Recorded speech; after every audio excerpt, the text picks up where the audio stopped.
Note: the following video depicts a specific configuration of the notebook. The same removal and replacement procedures apply to all configurations of the notebook.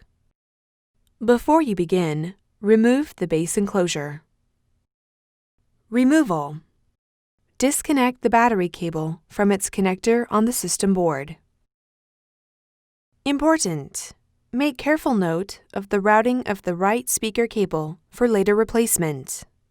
Disconnect the right speaker cable from its connector on the system board and remove it from the routing notch in the system board.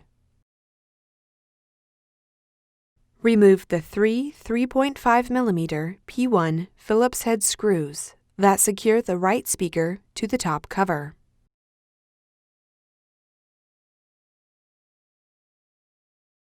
Lift the right speaker off of the alignment pins on the top cover and remove.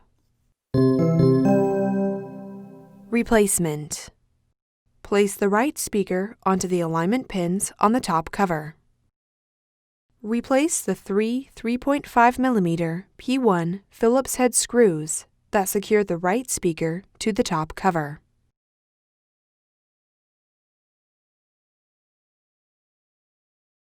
Route the right speaker cable through the routing channel in the system board and connect it into its connector on the system board.